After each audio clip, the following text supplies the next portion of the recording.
Hi everyone, my name is Patrick Akil, and if you're interested in creative entrepreneurship, purpose, values, and how to build great businesses, this episode is for you. Joining me today is Lindsay Faller. She's founding director at Cloudfields, where they help creatives build great businesses. I'll put all her socials in the description below. Check her out, and with that being said, enjoy the episode. Beyond Coding. Well, is this the first podcast you're doing? This is my second podcast. Second one. So I'm pretty green at this. Yeah. But I don't know. I think the first one I did, I was really nervous because I wasn't really sure the purpose of it. But I think the more you do them, the more they become more comfortable. And also, I think when we spoke initially, it was about just having a conversation, which I'm much better at than Right. coming on being like, so. Was it interviewee? What? The other podcast? It was a little interview. It was a dialogue. Don't get me wrong, it was a dialogue. Yeah. But I think I was probably in a different headpace as well. Okay. Yeah. Yeah, different time. So Different time. How long ago was it? Last year, actually. Oh, last year. Yeah. Okay. I've kind of been dabbling with the podcast thing because I think that, when it comes to marketing or it comes to how, you sell a business, I think there's so much more about the personality of the people that work there. And I think it's all fine and good having a personal brand, but I'm not really interested in promoting myself. I'm more interested in promoting what we do. Yeah. And so it's kind of about having to what am I trying to say? It's the podcast is better because it means I can talk about what we're interested in, what we're curious about, and not talk about me and I'm so tired of seeing on Instagram people's faces just telling you what they think. And so I just think it's the dialogue with somebody is much more interesting. Yeah. It's not just like me. So I get that. Yeah. I've started, I always wanted to talk to someone on the podcast, but then people started asking questions and I was like, okay, we can probably do something with this. So I've tried to do some special episodes. Every 10 episodes, I do like a Q&A where people send in questions, and then it's just me and the camera and I just talk. And I love doing it so much. It's so fun. I bet that's really fun though, because you probably get some really mental questions. Those are some really good questions. Yeah. People are like, if you look at other people, because everyone's online, everyone's on LinkedIn, people only see success stories. They're like, okay, I'm not moving as fast as these other people. Like, how do I deal with that? Yeah. And I tried my best to answer that, and I hope it's it's fulfilling. It's so true, isn't it? I think, that whole thing about comparison is the thief of joy is like a real thing. If you have no context about how hard people have worked. It's that famous, I'm sure you've seen that diagram where it's like that iceberg and it's like shows the tip of it is like really all this like insane hard work that's coming. Yeah, you had to build to get to that place, and all the sort of psychological work and the graft and the hustle that has to go into it is, I think that for me has been a bit of a surprise. But I don't know, I like the challenge of it. I think that's the thing is like when you're doing a business and you're trying to build it, I think the biggest realization I think I've come to in the last few months is that, there is no destination. Like, yes, there is a purpose. Yes, there is a vision and a mission and all those sort of things. But when it comes to the day-to-day, there's no, like, you create goalposts for yourself and then the goalposts just keep getting shifted back further. And then, so if you don't kind of celebrate those milestones in a sense, you just end up just pushing the goalposts further and you feel like you never achieve anything. So I don't know, things just take time and you have to kind of work through them, and I don't know. It's quite a ride though, isn't it? Yeah. It's an interesting thought with the goalposts as well, because I've struggled with this and I see other people also. When you keep moving the goalpost, it's always upwards, right? Onwards and upwards. Yeah. And then once you don't hit the goalpost or you hit below that or you want to take a step back, that's all of a sudden like, oh no. Like we're going backwards. Oh, and that feeling of going backwards is really hard on some people. Yeah, well, it feels like failure, right? It feels like you're stagnating, but I think getting comfortable with that is probably a much better recipe for success in a sense, because you have to have those moments of downtime. Yeah. If you're constantly rushing, you're just gonna burn out. I mean, it's just the way it is. I mean, it's like scientifically proven. You're just gonna burn out. So, I think. But I guess the stagnicity thing, I think, is all about reframing. If you think of it as just standing still, then you think of it as failure. You think of it as you're not moving anywhere forward. Yeah. But if you actually take it as a pause, then it's just like an exhale, isn't it? It's like, okay, this is what we're doing next, but I'm just gonna step back a little bit. Maybe I'm gonna rechange my job role. I'm gonna change how I work with clients or whatever, so that I don't feel so stretched. It's not. I don't know. It's a challenge. It all is. Yeah. And I'm thinking back, like really the moments where I've done that is where I'm talking to someone, because I feel like if I'm in my day-to-day routine, and especially during COVID, like if you're doing the same thing more so over and over, you're progressing, you're moving, you don't really take the time to stand still and reflect and be like, do I like this? Do I like the direction? Yeah. Do we need to move? But that's what COVID did for so many of us. It made us stop and think, is this really what I want to be doing with my life? Yeah. Forcibly. Yeah. Yeah. Which I mean, COVID, as awful as it was for many people, it was a great opportunity to reset, you know? And I mean, I was one of those people. I was just like, what am I doing? This is a nightmare. So it was a good time to kind of reflect on what mattered to me and what mattered to my family and to my career. And and I think, it was a collective great pause. And I think it was really traumatic for so many of us. Looking back then, like what changes did you make that are still in effect?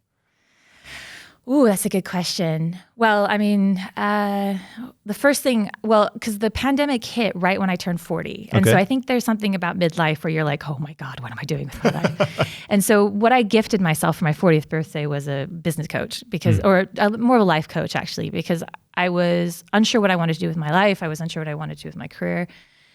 And the thing that he worked with me on was to define my values really clearly. And so those, I think, are the things that have stuck. So that makes it a challenge in some ways, because it means you have to learn how to say no to things that don't fall within those values. But then it does make things a lot easier, because you know that if you're in those values, then you're doing the things that you should be doing. Yeah.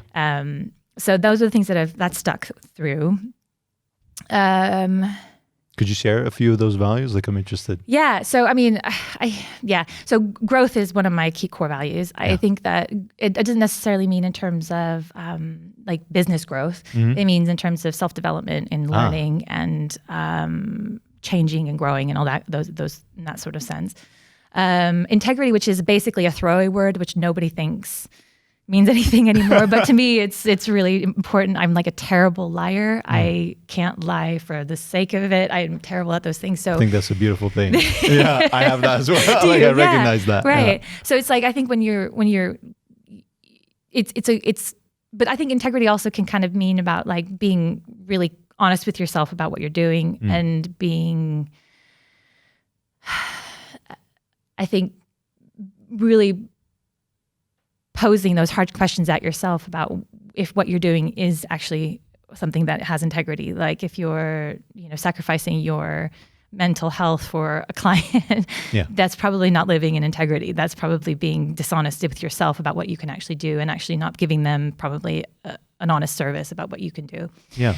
And contribution is my other one. So if I don't feel like I'm contributing to somebody or to someone's business or to someone's own development, I feel very much like I'm not. It's like unfulfilled. Yeah. Yeah, exactly. I can see that. Yeah. So it's definitely not meant to be a people-pleasing element or, a sacrificial thing. But if I'm working with people and I just feel like we're not moving fast enough, or I feel like I can't give any more, or I feel like it's not working as well. I feel very disappointed because I feel like I want to keep contributing to their development and keep pushing them forward, because I see it as a blending of two creative pursuits, really. So if I'm not contributing, it kind of feels like I'm failing. Yeah. Yeah.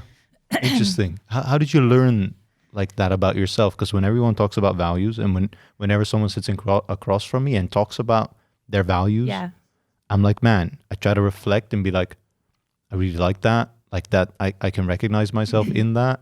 But then I'm like, okay, which ones? Because there's so many things that I'm like, okay, this I hold dear to heart, basically. Yeah. I need to have an understanding before I can act, basically. I love contributing. I love personal development as well. But then which ones are my values? Yeah. Like really at my core. Well, there's lots of ways to do it. I think if you look online and look for a list of core values, Brené Brown has a great section in her books about, I think it's Dare to Lead. She has a whole list of values in there. And you can add words that sort of matter to you as well. But the idea is that it's really a process of elimination and really being hard on it and really being really strict with what really matters and what you could. It doesn't mean that those other values don't happen. It doesn't mean that, kindness is not one of my values because it's not one of my core values. It just means that it's not something that's a deal breaker for me. Okay. So what you do is you have your list, and then well, my coach, the way he taught it to me was he just had me write down everything on the list that resonated. Yeah. And then of those, I don't know, if there was 40 words that he had written down, maybe I chose 15. And then he said, you have to choose 5. Yeah. And I'm like, oh. Prioritize. Yeah, which one's that? Which one's that? And, can I let that one go? And then he said, choose 3. Yeah. And actually I chose one which he pushed back on, and he said, I don't think this is actually it. Okay. Which I thought was interesting because I think, sometimes you can't really tell someone what their values are, but he'd gone through this process with me of getting to know me and knowing my personality that he said, I think it's not it. It's not it. Yeah. And so we kind of went back through it a bit, and then we narrowed it down to those 3. And when we did it, it was just like a light went off, because I just thought, that makes so much more sense why I'm unhappy at work, or why, some relationships are frustrating to me, because these elements are missing. And so it just makes it a lot clearer. Yeah. Very interesting. Yeah. I could do one for you sometime if you wanted to. Yeah. I think it would be, I love learning about myself. Yeah. And part of the reasons why I love these conversations is also, it makes me reflect of, sometimes you think you know something, or you think a certain way, and then you have a discussion, you're like, this is actually what comes out and what I actually think while you're saying it. I have that a lot. And then I love listening back to it. I love learning more so about myself. And core values is always like, Brené Brown is a name I've heard before. Previous guest is a life coach, and he talked about kind of his method. Yeah. And he didn't lay out kind of the steps involved, but I'm pretty sure he does something similar when it comes to defining core values for people he helps. Yeah, I think there's many ways I think of going about it. There's like questions that you can ask people, and you can, you can have them write down what matters to them, right? And without having a sort of a set of words that they can play off of. But I have always found that, especially because I work with so many creative people, that they need that friction point. They need something to brush up against in order to know what they don't want, but they don't know what they want. So you have to kind of show them some ideas and say, what do you think of these things? Yeah. And then usually they can sort of start pulling what actually matters to them out. And I've had them add words to that because, maybe something that's core to them wasn't there. And that's fine too. It's not rigid. No. I think the thing is really about just creating some foundational elements that you work against. Yeah. And then that just gives you a lot more freedom when it comes to making choices, because you can kind of see what works and what doesn't. Yeah. So, yeah. Interesting. Yeah. Let's do the exercise somewhere later. I think it could be fun. I'll send it to you. We can do it. Yeah. Sounds fun. Yeah. I want to zoom into kind of the self-development part, and how I see it. It has 2 axes, right? Self-development for other people and self-development for yourself. Yeah. What do you do starting off with kind of self-development for yourself? Do you have a method or a process? Oh, or a no. routine? I mean, I'm a constant reader. I read all the time. In fact, I told my husband the other day that I had to stop reading business books because I'm becoming boring. Like, I have to stop doing this. And I'm also getting to the point now where I'm reading stuff and it's starting to loop. So a lot of the ideas are the same. And you see a pattern? Yeah. And interestingly, even when it comes to, say, Brené Brown, who's talking about, emotions and vulnerability and all these sorts of things, the things she talks about comes up in Jim Collins or in Ray Dalio or anything like that. So the ideas are and the principles are all there. So that's kind of cool. But I think, it means I need to stop kind of reading about it and maybe start acting and, applying it to different things. Sorry, what was the other question? So you asked what are some of the personal growth things? I mean, exercising, eating well, psychology, I see a therapist every week because it's absolutely essential to my mental health to just learn more about myself. And I mean, I'm originally from America, so I think that kind of falls into that American category of being like into psychology. But I think more and more now, people are much more conscious about their mental health, and it's not anything to be ashamed of. It's the best thing in the world. So, I think it's a great thing. Yeah. That people are becoming more aware and actively working on it. Yeah. Because I think that's the thing, is you can only be good at what you do when you start understanding yourself more. I really believe that. And so that's how I work with people a lot, is trying to help them understand who they are within their framework of their business, so that they can be more, mindful about how they're showing up, and not sort of going through it blindly and thinking things that thinking that everything's just happening to them, that they actually can play a part and be proactive in it. So it's a big deal. Yeah. I love it. I found you actually through ADP list, because you're your mentor on there. Yeah. Because I also had other people that I found through there. It's no secret. I thought that was amazing. Because I just did that on a whim, and I had no idea that someone would be stalking. It was me. It was me trying to find people. Yeah. But I asked this to everyone that I've had on since. Yeah. Because I'm curious what people come to you with, right? They see your profile online. They know kind of what you're good at and your job history. Yeah. Or what you put out there for them to see. Yeah. What challenges do they bring to you kind of to work on? Oh, it can vary. I think we talked about this before, but they some people wanted me to look at their LinkedIn profile. Yeah.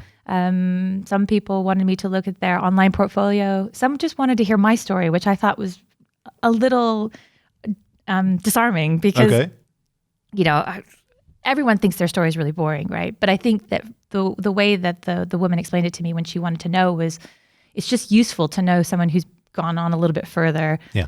And seen their path, and that maybe that if it's meandering, it's not actually going to end up in a place where you're like in a basement somewhere. That actually you can have a really varied career and have really diverse experiences, and actually end up being focused on something, or that kind of thing. So I think what's interesting is that, because I have no UX or UA understanding. I've never worked. I work in product or architecture and interior design, that mainly in that arena. Yeah. And but people who are doing UX design and UA, and they come to me and they're like, "What do you think of my portfolio?" And it's interesting because I'm very upfront and saying, I have no idea what the people that you're trying to show this to are looking for, but from a principles point of view, there's these certain elements that I see. Or one woman was just taking advice from everybody about what they liked and what they didn't like about a portfolio, and trying to change it, and it didn't reflect her whatsoever. No, it's like, stop doing that. Group effort. Yeah. I was like, they're not hiring all these other people, and I was like, everyone's got an opinion. So, what's your opinion? What do you think about it? So that's what's been interesting. And also, I think, it makes me feel ancient to say this, but so many people are coming saying, "Oh, I don't think I've got enough time to do everything I want to do." Either they're in their sort of mid to late 20s. Early 30s, and I'm like, "Oh, you got time. You got tons of time. Don't worry." As far as I know, I think you've got loads of time. So I think there's also that reassurance as well, that just have patience and just keep working hard and have some focus. And also I think we hear a lot about this whole idea of having purpose and what's my purpose, and I think that's a bit of a red herring for people when they're younger, because I think you have to have all these experiences. And then I think I can't remember, Mark Manson, I think, once said that, your purpose doesn't hit you like a bolt of lightning. You choose what you want to do, and then you make that your life's purpose. But I think sometimes you have to have more experiences to actually know what you want to do and actually how you want to push forward in life. So I'm always like, don't worry about your purpose. You got time. Give yourself another 15 years. You'll be fine. Yeah. You'll figure it out. It would be easy if you just knew it and you've always known it. I talked about this before. My cousin and I grew up together. She's 2 months younger than me, and she always wanted to be a dentist. And she from kids on, she would stand next to the dentist and be like, can I look? Yeah. Yeah. And she always wanted to do that. Yeah. And then through her educational career, or journey rather, in the Netherlands, it's like how do you say that? Some people get into that educational journey and some people don't. Because of the different tracks of education. And exactly. All that. Yeah. So she didn't get in, and year after year she didn't get in, and then she got a bachelor's degree in biomedical science, and still she didn't get in. And then she was like, she's also Armenian from heritage. She was like, I'm going to study dentistry in Armenia. And for 5 years she's been there, and just now I saw her actually last night. Yeah. So it's kind of fresh still. Yeah. And she has a degree. and she's going to start being a dentist. It's brilliant. But from when she was a kid, she always knew. And I never knew. No. I was like, no. I have no clue. I wanted to do something in gaming. I know I like computers and stuff. I love what I do now. Yeah. But is this really my purpose? I still don't really know. No. Because I have so many interests. I think sometimes it's maybe too broad. But in any case, I like it. So I'm exploring. I'm always going to be exploring. I think I might be. Like I love doing a lot of things. Yeah. Like with this podcast, I've loved having these conversations, meeting new people. I still think I'm an introvert, so I have to recharge. Like I've learned that about myself. Yeah. I like the video editing aspect of it. I like looking at a video and seeing how it's made together, not just the content and the essence, but like the more so technical side of it, let's say. And I mean, on a day-to-day, 95% of the time, I'm creating software. Yeah. We're building an app right now. Yeah. I love figuring out what the users actually need, what we actually can contribute in value, what first versus the other thing, and the order of things as well. Like I'm naming them, so I might be like a generalist because that's a lot, and I'm not even all the way through. I think that's the beauty of being. I'm a generalist as well. I think that's part like that ties in with my ability. Like I just love learning about loads of different things, and I think that's okay too. Yeah.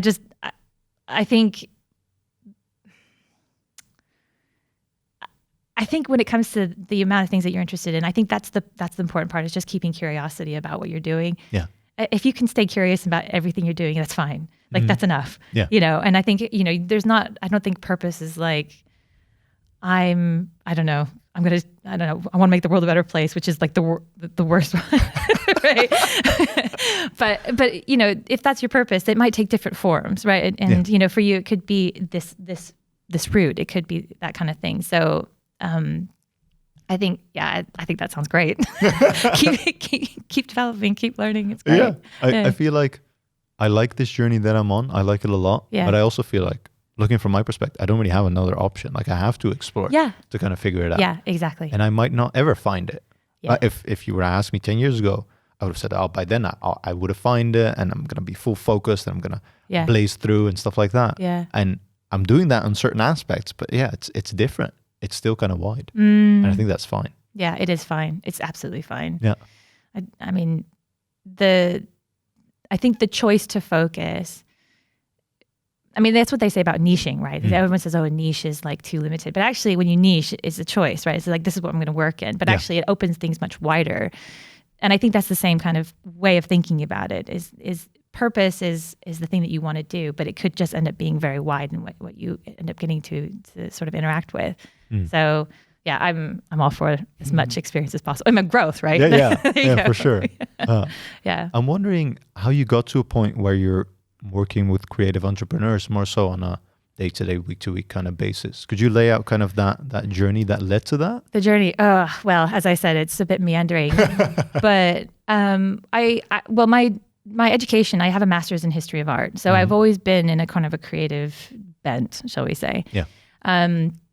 But when I left school, I went and worked at an art gallery, and I think I'm too much of a romantic about the arts and making it commercial, which is just odd considering what I do now. Yeah. But at the time I was like, it's just leave it. Like, I just can't sell this beautiful Picasso. I can't do it.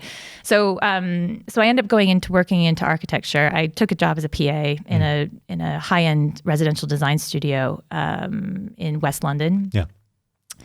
And they didn't need a PA. They needed someone to run their office and run their business. And so over those 5 years, I built with my colleagues, of course, helped them build a business from, I think I was employee 12, and when I left, they were 55. So it was a great experience in how operationally to build a design business. Yeah.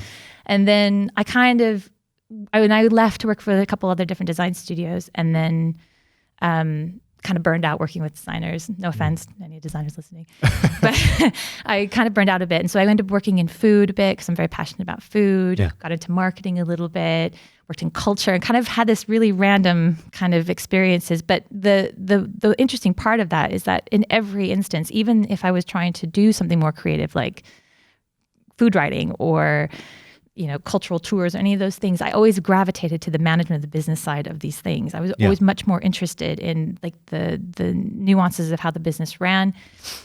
And so in my last role, I was the commercial director of a design studio in London.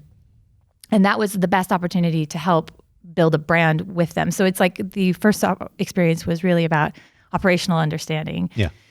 And then the last one was more about how you build a brand and how you build a business. And so that was the two of those combined have made kind of an interesting meatball, I guess, of experience, because it's not just the creative side of things. It's not just how you talk about your business. It's also how it runs operationally, how it all works together. So when I decided to leave my company in the pandemic, I really had no idea what I was going to do. I knew I probably couldn't go back and work in a design studio, because I think what I realized is that I think my nature is to take things on as my own. I think it was my nature to take things on as my own. Ownership. Yeah. But in the end, it's not mine, because I'm working with my business partners, or I'm working with my bosses when I was younger and things like that.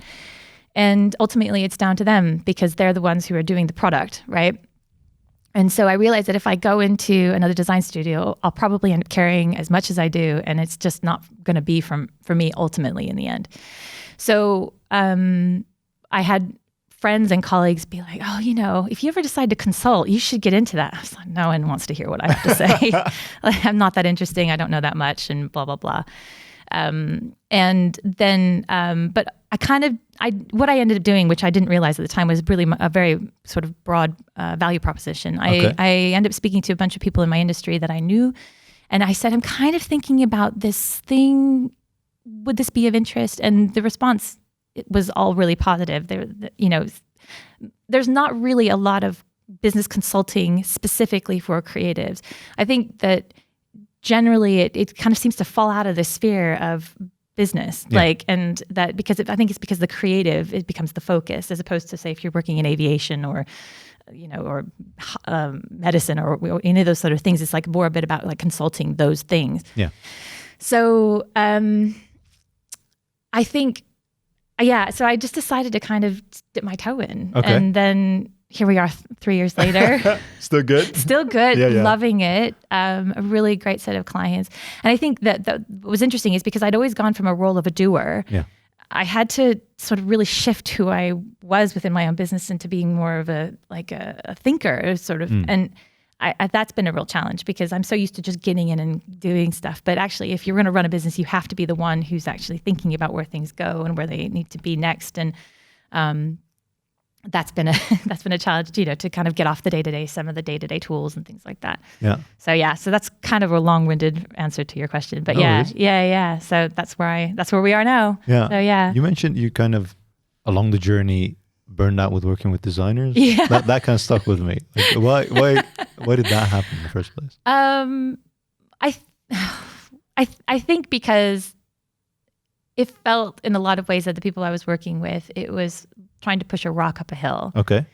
I think because what I've also come to understand with many creatives, it's the creative output is the most important thing, which I completely get. That's the essence. I get it. That's the essence. Yeah. I get that. But what happens is they do it at the sake of everything else. Okay. And so it became frustrating to kind of try and get people to charge more, or to think strategically about the business, to have a vision for it, to make it sustainable. Yeah. And I think I just got really tired of trying to sort of push them along the way. I wanted people who were willing to come alongside with me, as opposed to just dragging them into some sort of Sisyphean, task. You don't want to persuade them to do that. Yeah. Right. So I think that's been, that was, I had a moment where I was like, you know what? I'm done with design. I'm going to go work in food, because I love food. I'm going to go do that. Yeah. But what I found is the challenges are the same across the board. So I thought it was a design thing, but it's not. It's just anyone who's doing anything creative. I think that's the way how it's worked out. Yeah, the funny thing is, when we spoke before the show, we aligned because I see the same from the software side, right? When someone creates a piece of software, it's not going to be a business all of a sudden. No, it's going to be part of a business. Yeah. And it can be the essence. Yeah. But still, everything around it still needs to be done. Yeah. And I feel like I want to go more towards also owning something that is mine, creating something from the ground up. Yeah. Really having ownership has always been a big thing for me.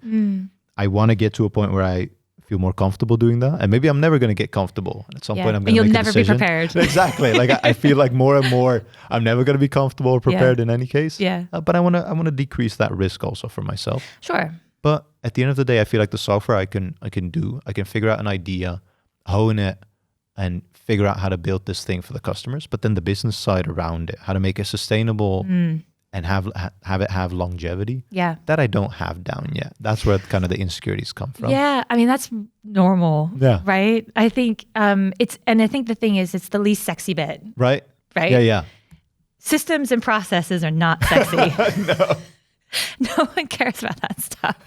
But actually, it's the thing that will help you scale. It will help. The thing will build your business. If you can't get processes down, you're just going to end up creating something that's built really organically. But then, I always kind of compare it, you have a little hole in the wall, you just patch over that one, and then there's a little hole over there, you patch over that one, and then what you end up having is this sort of slightly weak foundation that doesn't actually seem to work. So, but this is the thing, is that even someone who knows this, I make mistakes like this all the time. Yeah. I mean, when I hired someone this year who has been an absolute gem for my business, and she is about process and systems. And the first thing she did was bring in systems into how we as a company work. And when it's just one, you can kind of just go for it and do things how you want it to do. Yeah. But just that simple fact of doing that has made us better, has made us more efficient, and it set us up for more growth in the future as well. So, doing it as early as you can, it's not sexy. I mean, we find it sexy because obviously this is what we do. But for people who are super creative, it's not the sexiest bit, but it is the thing that will actually create the pillars that you can sort of launch from. Yeah. So, yeah. But no one's perfect. We all make mistakes and miss these things. Yeah. In helping people, or even with your own business, have you seen kind of patterns in usually what is not in place and what can really help and propel them with that sustainability part of the business? Yeah. I think systems is a big one, as I said. But what do you mean by that? Well, so say, for example, how you program work. How do you resource work? How do you quantify that work? Yeah. Having some sort of consistent metrics from which to price that work. All those sorts of things seem to be more gut driven. Okay. I think when you're early in your business. Yeah. But I think when you start getting into more processes, you start creating sort of structures around what your fees are. You start creating more structures around how you capture your time. The process for clients and how they kind of interact with your company from initial inquiry to handover to the project. Yeah. Those kind of things. You create standardization across those things. It doesn't mean that it's not creative. It doesn't mean you don't get to do anything fun in that, but it just creates anchors along the way so that the process becomes more efficient and more effective, I think, for your people to deliver. I think the systems is a big one. I think tools for communication, making sure that people understand each other. And I also think one of the other things that's missing is a lot of soft skills. Okay. I think that's not something that's you don't learn that in art school or design school. Like nowhere, you don't learn it anywhere. Yeah. So I think you just learn it in the school of life. And I think sometimes when you are in, particularly if you're a creative and you're in a position of leadership, it's very uncomfortable to be in that position and have to have those soft skills aside from the hard skills that actually help you lead a business. So that's a more challenging one to I don't know. I can't really, because you can't really go into a business and be like, here you go, here are your soft skills. But it's, getting the awareness around them and things like that is useful. What part of the soft skills, like, is it having the communication be more so clear that everyone understands each other, or what part would you say is usually or can be worked on more rather? Oh, that's a good question. I think communication is a big one. Yeah. I kind of feel like it's the one.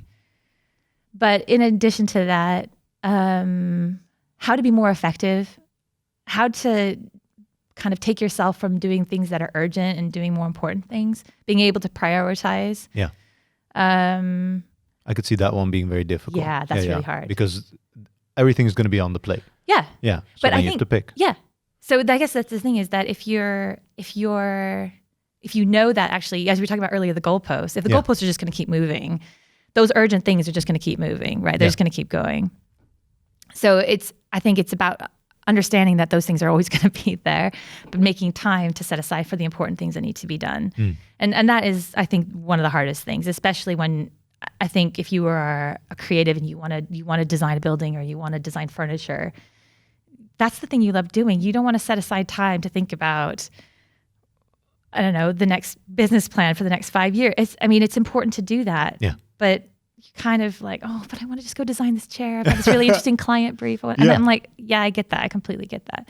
So when we work with people, we're very conscious of the creative part. We really want to protect that because that's the thing, that's the essence. As I say, it's like the heart of the company. So, creating infrastructure around that so that they can keep their creativity intact is not, I hear a lot, oh, I just manage now, I'm not creative anymore. And I think that's so sad because first of all, it sees it as the only creative output is the doing of this part.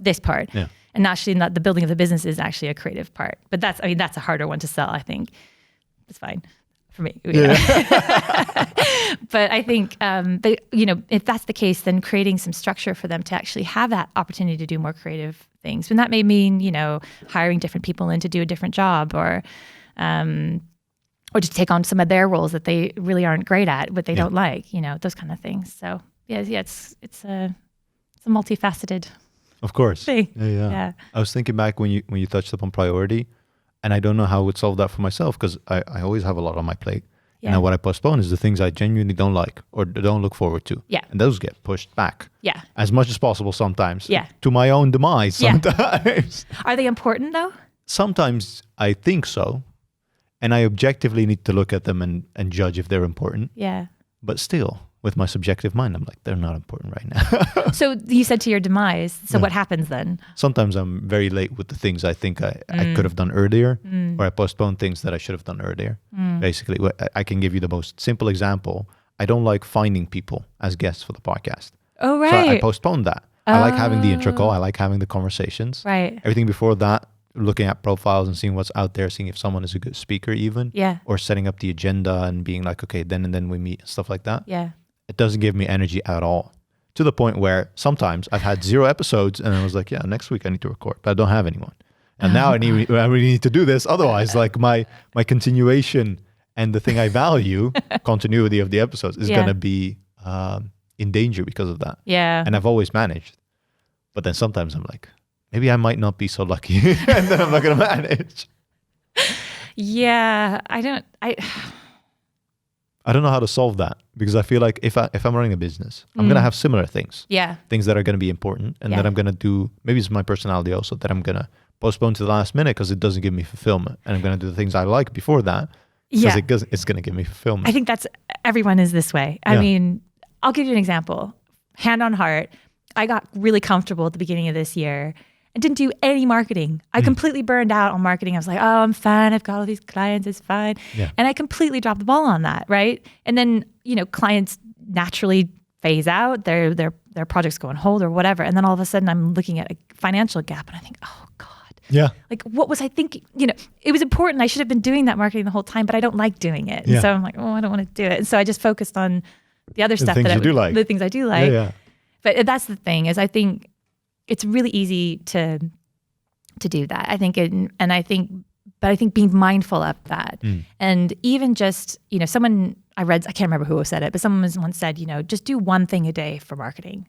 Do one thing a day for sales. Yeah. And that's enough because it's like a kind of compound benefit of these things. Build a habit also. Yeah, exactly. So if you can do that, then it kind of feels like it's less soul destroying because it's not like, you're spending all your Fridays dedicated to marketing or whatever. Yeah.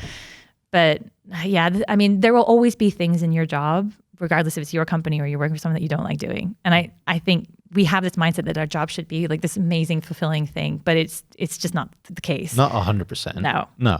I mean, what life is this way, right? Yeah, right. There's like, we all have to do shit we don't like. Yeah, exactly. Yeah. So I guess, but the other part of it, I think, could be that if there's things that you can outsource, outsource them. Yeah. If you can afford to do it, do it. In the beginning, it's hard because money's tight and it's stressful, and you kind of still need to understand what your business is. So you do need to do all the things. But once you get a few years in, you just start kind of. Yeah. This part is down. Process is clear. Yeah. You get yourself a PA who can go out and search for guests. I see some other people have that. I'm like I wish I had that. Yeah. Yeah. But I'm glad you said it's never going to be a solved problem. I'm just going to find more tools in my bag to kind of manage them. Yeah. Because I do, when I do it, let's say, and when I've done a great job at the things I don't like, that is very fulfilling. But then still, I will postpone it. And finding a habit and finding something that works for me, that is like incrementally and it's going to compound. I think that's a very, very good way of looking at it. Yeah. And also I think seeing about the value of your time versus the value of someone else's time to do these things. Someone once said to me, if someone else can be doing what you're doing, they should be doing it. Yeah. And I'm like, oh, it's such an amazing insight. That's a good quote. Yeah. You're like, but only I can, no. Someone else can do this. Like, I don't need to be doing this. Yeah. But I think that's a hard thing too, is letting go. And, that's a whole other sort of kettle of fish. But how was that for you then? Because you said you were really in the role of a doer. Yeah. Like you would just jump in and do the thing. Yeah. And now you have to step back and be more of an advisory. Yeah. Yeah. It's been excruciating. Excruciating. No, it's fine. I mean, I think I think, well, it's an interesting one because there is a friction point there because I think I'm more comfortable doing the doing. Yeah. So I default to doing that. It's comfort zone. Yeah. Okay. But the thinking and the, this or, selling the business itself is much more uncomfortable for me. So it's, really trying to put myself out there, and having to be like, oh God, I don't want to do this, but doing it and, and it becomes easier. It's like a muscle memory. You get used to doing it. Yeah. But, Did you find yourself micromanaging as well when you saw other people doing kind of where your comfort would lie? No, I am not a micromanager. No? I actually go the other direction. Great. Yeah, I'm because I think my way of learning has always been just to do, right? So when I was working in any design studios, they weren't going to give me any instruction of what they needed. I just started looking for stuff to do and finding things and, trying to make you doing it. Because I was like, well, this needs to be done, so I'm just going to do it. So I have this approach with people that if you give them the end result that you want, they'll find a way to get to it. Mm-hmm. So with Kat, who is my colleague, she's much more, she needs to have more specifics about these sort of things. She wants to know what we're doing. Okay. Whereas I'm just like, oh, just make a press report for me. Mm. She'll be like, what do you want? What do you want? Like, yeah, you figure it out. Yeah. But so that's been, for me, like that's the kind of the shift is that if someone said to me, just do a press report, I'd think, okay, I'd research it, I'd figure out how to do it and da-da-da-da-da. But for her, she wants to know exactly what I'm looking for and all that kind of stuff. Yeah. And I think that's completely fair enough. So that's been the kind of the switch as well as when it comes to the being the doing versus the thinking, because I can think of what I'm actually looking for in the end, and then I can give it to her and say, what do you think? You want to do it? And then we work on it a bit together and I'll help guide her and things like that. But, micromanagement. I've been micromanaged. It's the worst thing in the world. Oh. I'm glad you're aware of that. Oh, yeah. Because I know about it, but then still when I'm really good at something and I know how to do it and then I give that to someone else, I would still find myself being like, oh God, are they going to do it right? You want me to jump back in and like these things are not, and giving feedback. Yeah. But then I'm like, okay, this is what I'm doing. Like that realization, it's like, I have to let go. Yeah. I trust. It's hard. Yeah. It's really hard because it's, it's your baby. It's really important. I mean, I was saying to you earlier, I just got back from holiday yesterday and I was away for 3 weeks, which I've never done. Yeah. And completely no laptop, no phone. Well, I had to finish. I had a big bit of work I had to push out before I could really settle down. But I think I really made a conscious effort to do that. Actually, Kat told me to stop working. Of course, because I'm like, I'll just do. How are you doing? But I think but doing that was a sort of a lesson, that kind of ability to let go. We had discussed what we needed to do this month whilst I was going to be away. She was fine, as far as I know, getting on with it, and so I just kind of had to let it go. Mm. So I think if you want to take control of everything all the time, you're never going to have any time off. You're always going to be worrying about stuff. And I, personally for me, I don't want to have that kind of life where I'm kind of overseeing everything all the time. I'm much happier to let people, I've set the vision for her. I know what she knows what I want her to do. Yeah. And so I'm like, and she's really capable. So I'm like, go for it. Well, and then, my thing is that nothing can't be fixed. Mm. If I'm not happy with it, we can tweak it. It's no problem. I think, she's brought ideas that I hadn't even thought of. So, I mean, those are that's the best part. That's the best part. I think right? so. So if you're always kind of like holding it really tight, you don't leave any space for anyone to sort of insert anything new. Yeah. So, yeah. I mean, that's always been a big thing for me is I don't like it when someone gives me a task. Like I want to understand what we're doing. Yeah. And then I can think of what needs to be done. Yeah. Or we can have a discussion. Yeah. And the interesting thing is, if I think we should do something else versus the task that I'm given, then I'm going to have a discussion. Right. It's always been like that. So when they offered you this to do this podcast, did they say, we want you to do it this way? No, never. Right. No. Right. They were like, go do a podcast. Exactly. I'm looking for a host and I'll facilitate whatever you need. Yeah. I was like, done. Yeah. Deal. I have a vision. I want this and this. These are my requirements. Yeah. That's the only way. Yeah, completely. Yeah. And I'm assuming everyone's really happy. Yeah. Yeah, right. Yeah. There you go. I hope so. The podcast is doing great, I think. Yeah. But the funny thing is, like, I've been in a role and my product owner would say, okay, we need to do these and these things because of XYZ. And I was like, well, XYZ doesn't make sense. So we shouldn't do this in the first place. And to kind of keep it short, they looked at a different colleague and they were like, can we do this? Well, I just had the conversation that we shouldn't do this. And I was like, what's going on here? Like, I was feeling ignored. Yeah. So I had the conversation again. And he was like, well, I'm feeling pressure and we need to do this. Yeah.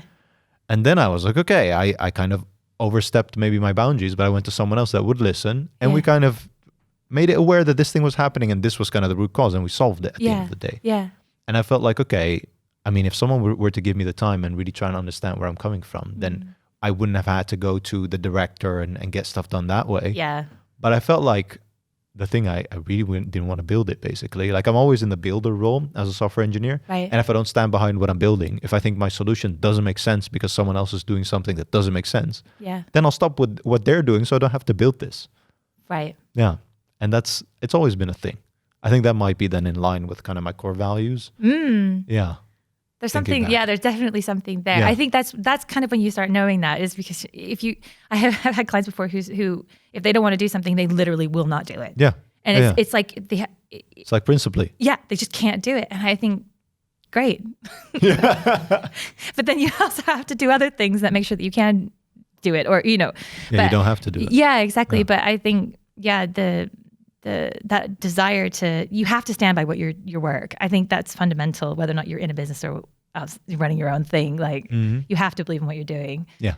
So I think that's definitely a core value issue. I think so too. We'll find out. Yeah, for sure. One of the last thoughts I had, because I think this is in line with people that kind of want to create their own business, both from the software side and the creative side, is when do you really introduce kind of processes and more so rigidness? Because I feel like, okay, if I'm going to start a business, I'm really going to play around with a piece of software. I think a creative entrepreneur would kind of do the same with whatever they're doing. Yeah. And then at a point, they're going to come to a point where they want things to scale, or they want to outsource whatever they're doing because of their time. They'd be more mindful of this business side. Is that then when they want to introduce more processes, or how do you do that along the way, and how do you do that gradually? Because you're never going to go from 0 to 100%, I feel like. Oh, no. Yeah. I think your business goes through many iterations, especially in the beginning, more so in the beginning. Yeah. I think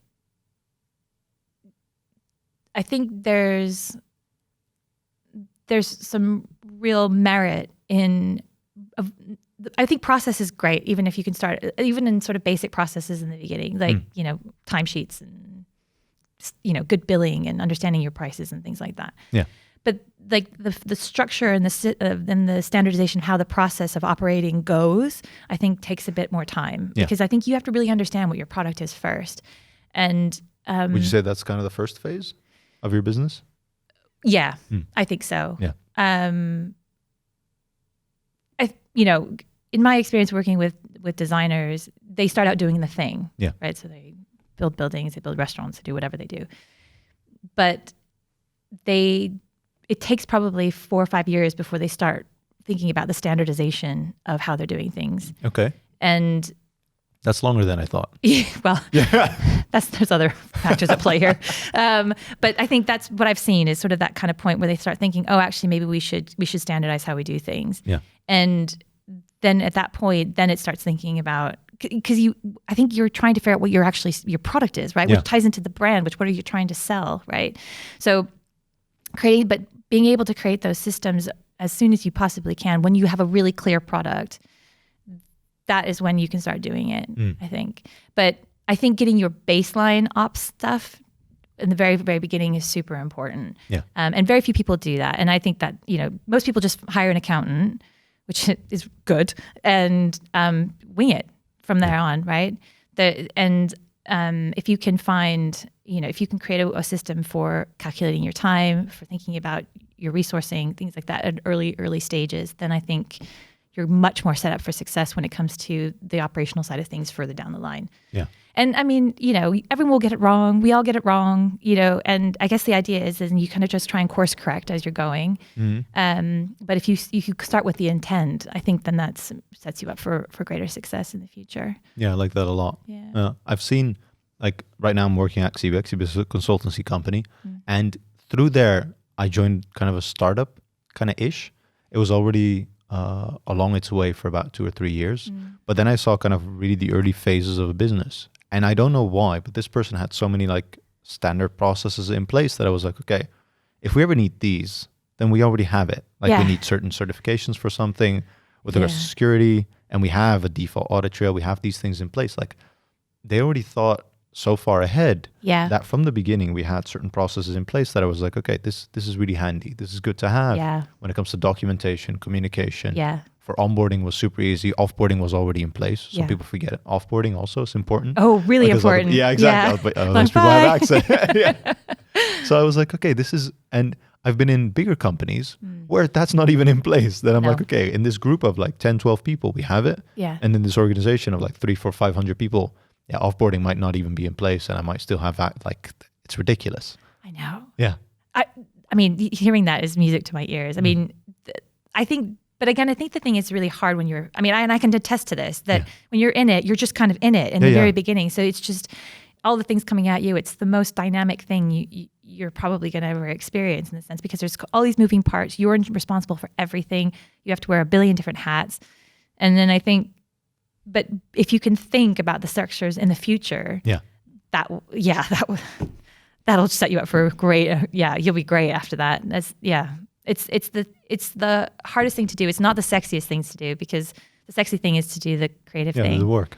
But that is what's going to make you sort of move forward and scale. Yeah, I can imagine. And knowing that and having experienced that, I'm trying to figure out, okay, what do I need to have in place? And I also know that my opinion is not the sexiest thing. So I want kind of the minimum that is going to help me along the way, right? Because I can do a lot of processes, but I definitely, I mean, even in software, I don't want processes that's going to hinder kind of this effectiveness and output in that way. Yeah. But I do want the bare minimum, because I know that if I look at the long term of this, I do think I look at long terms. Even with this podcast, I've always been like, okay, this is the vision, and how we get there, I don't really mind. It's going to be a long journey. So then I want those processes to kind of be in place to help me along the way. I think as someone who loves process, I think that the minimum is probably the minimum. I don't believe in high levels of bureaucracy and anything that stagnates creativity or innovation at all. But I think if you can create those structures early on, it basically offloads that mental load. You don't have to think about it anymore, because the structures are there in place. But I think the thing is that you can do the bare minimum for where you are, and then when you grow, you have another like baseline. It's a new stage. So then the structures become a bit more complex, because you've got more people, you've got different chains of command, you've got communication things that are sort of slightly more complex. So each stage has its own levels of bare minimum systems that are required. And then I think as you get on, I think then it just becomes, someone was telling me, it's like, I think from like 0 to 50 is like a certain type of sort of kind of structure that you want to think about. And then 50 to like 150 is like another one. And then, it just becomes much more complex in that sort of the chains and all that kind of stuff. So I think you've got a ways. I mean, I have a ways until I get to 50 people. So I think building in those processes that allow it to get to that point is kind of where you want to sort of focus, I think, if you're at that stage. Yeah, I love that train of thought, because thinking back now and you explaining the phases and things needing to scale and things needing to evolve, I feel like I've been at like tipping points in organizations also, where I'm like, okay, this is not working anymore. Either we have too many people, or this is just outdated for what we're doing. Right.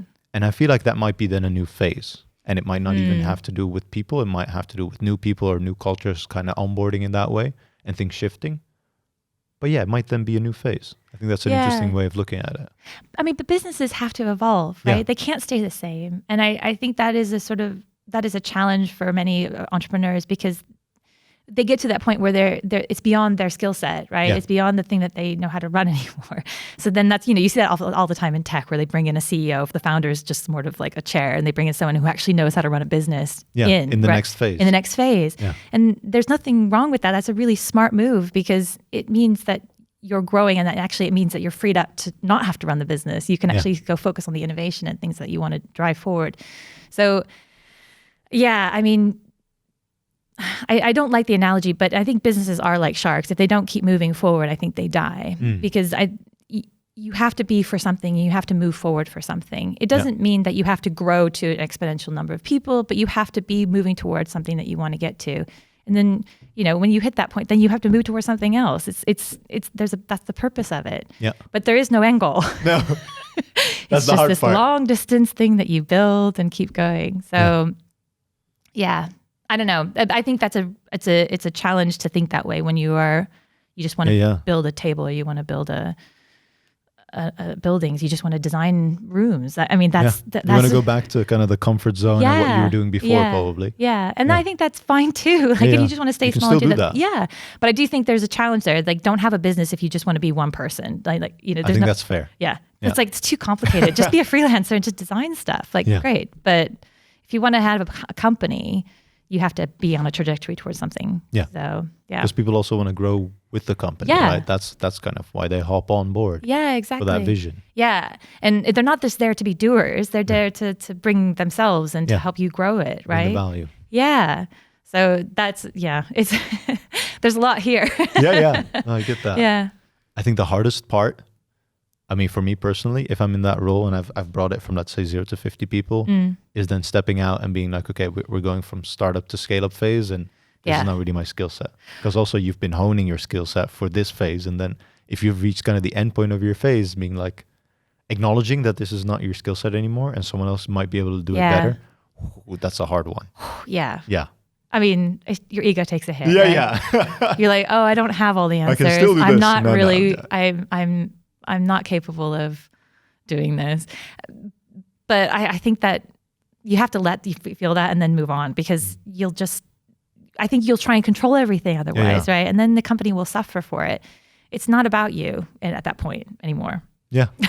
I think that's a great way to round off. Thank you so much for coming on, Lindsay. Oh, it's been a pleasure. Thanks for having me. Fun. Yeah, thank you. Thanks for coming on. Was this kind of what you expected going into it? Yeah. Yeah, I think so. It was really lovely. Thank you for having a nice conversation. Thank you so much. Then I'm going to round it off here. I'm going to put all Lindsay's socials in the description below. Check her out. Let her know you came from our show. And with that being said, thank you for listening. We'll see you on the next one.